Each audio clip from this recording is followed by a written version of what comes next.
माघ मास के स्नान से सुव्रत को दिव्य लोक की प्राप्ति। वशिष्ठ जी कहते हैं, राजन, मैं तुमसे सुव्रत के चरित्र का वर्णन करता हूँ। ये शुभ प्रसंग श्रोताओं के समस्त पापों को तत्काल हर लेने वाला है। नर्मदा के रमणीय तट पर एक बहुत बड़ा अग्रहार ब्राह्मणों को दान में मिला हुआ गांव था। वो लोगों में अकलंक नाम से विख्यात था। उसमें वेदों के ज्ञाता और धर्मात्मा ब्राह्मण निवास करते थे। वो धन धान्य से भरा था और वेदों के गंभीर घोष से संपूर्ण दिशाओं को मुखरित किए रहता था। उस गांव में एक श्रेष्ठ ब्राह्मण रहते थे जो सुव्रत के नाम से विख्यात थे। उन्होंने संपूर्ण वेदों का अध्ययन किया था। वेदार्थ के वे अच्छे ज्ञाता थे। धर्मशास्त्रों के अर्थ का भी पूर्ण ज्ञान रखते थे। पुराणों के व्याख्या करने में वे बड़े कुशल थे।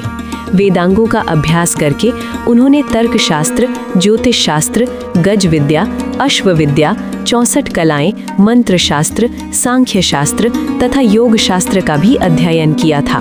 वे अनेक देशों की लिपियां तथा नाना प्रकार की भाषाएं जानते थे। ये सब उन्होंने धन कमाने के लिए ही सीखा था तथा लोभ से मोहित होने के कारण अपने भिन्न भिन्न गुरुओं को गुरु दक्षिणा भी नहीं दी थी। उपायों के जानकार तो थे ही, उन्होंने उक्त उपायों से बहुत कुछ धनोपार्जन किया। उनके मन में बड़ा लोभ था, इसलिए वे अन्याय से भी धन कमाया करते थे। जो वस्तु बेचने योग्य नहीं है उसको भी बेचते और जंगल की वस्तुओं का भी विक्रय किया करते थे।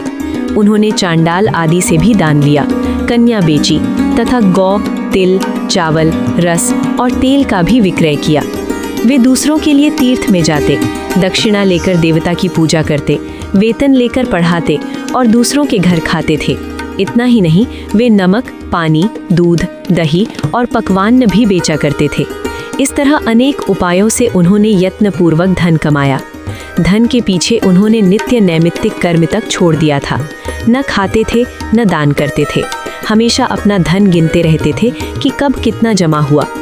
इस प्रकार उन्होंने 1 लाख मुद्राएं उपार्जित कर ली। धनोपार्जन में ही लगे लगे वृद्धावस्था आ गई और सारा शरीर जर्जर हो गया। काल के प्रभाव से समस्त इंद्रियां शिथिल हो गईं। अब वे उठने और कहीं आने जाने में असमर्थ हो गए। धनोपार्जन का काम बंद हो जाने से स्त्री सहित ब्राह्मण देवता बहुत दुखी रहने लगे। इस प्रकार चिंता करते करते जब उनका चित्त बहुत व्याकुल हो गया, तब उनके मन में सहसा विवेक का प्रादुर्भाव हुआ। सुव्रत अपने आप कहने लगे, मैंने नीच प्रतिग्रह से, नहीं बेचने योग्य वस्तुओं के बेचने से तथा तपस्या आदि का भी विक्रय करने से ये धन जमा किया है, फिर भी मुझे शांति नहीं मिली।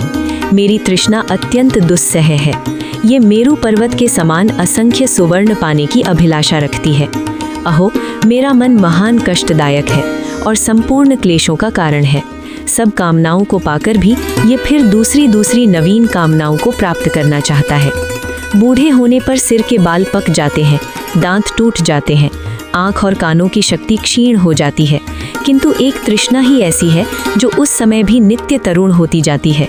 जिसके मन में कष्टदायिनी आशा मौजूद है, वो विद्वान होकर भी अज्ञानी है, अशांत है, क्रोधी है और बुद्धिमान होकर भी अत्यंत मूर्ख है। आशा मनुष्यों को नष्ट करने वाली है, उसे अग्नि के समान जानना चाहिए। अतः जो विद्वान सनातन पद को प्राप्त करना चाहता हो, वो आशा का परित्याग कर दे। बल, तेज, यश, विद्या, सम्मान, शास्त्र ज्ञान तथा उत्तम कुल में जन्म, इन सब को आशा शीघ्र ही नष्ट कर देती है।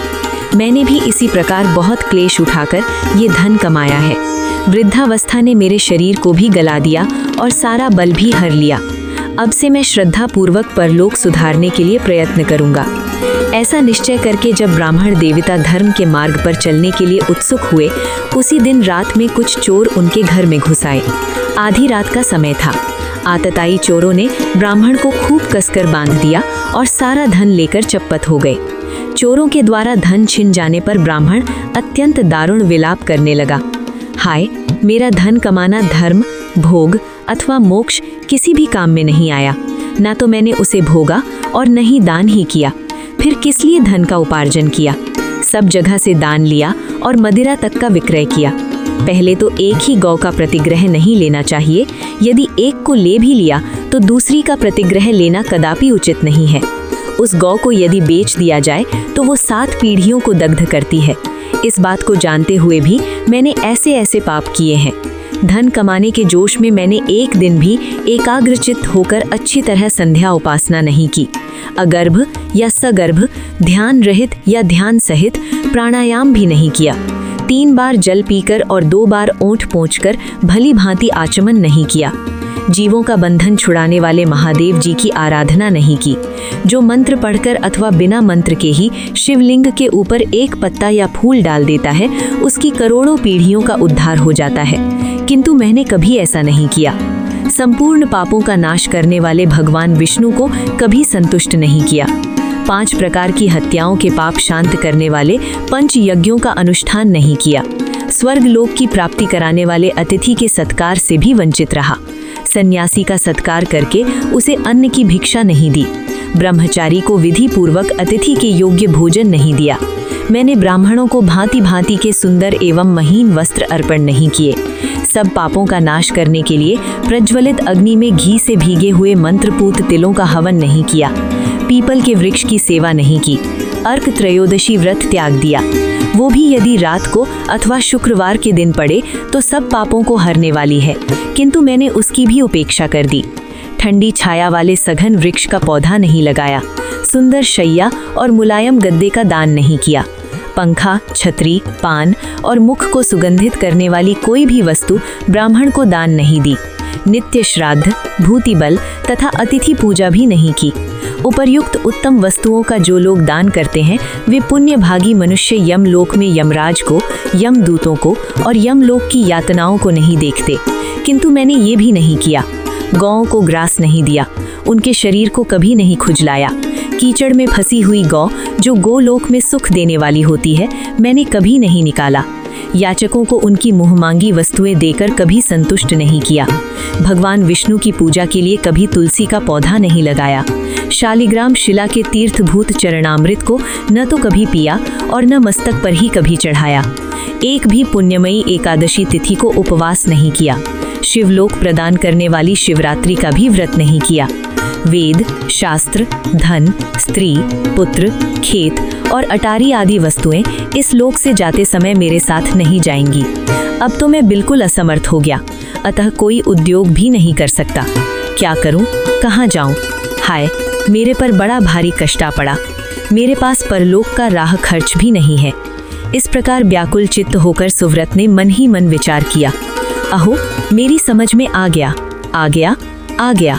मैं धन कमाने के लिए उत्तम देश कश्मीर जा रहा था।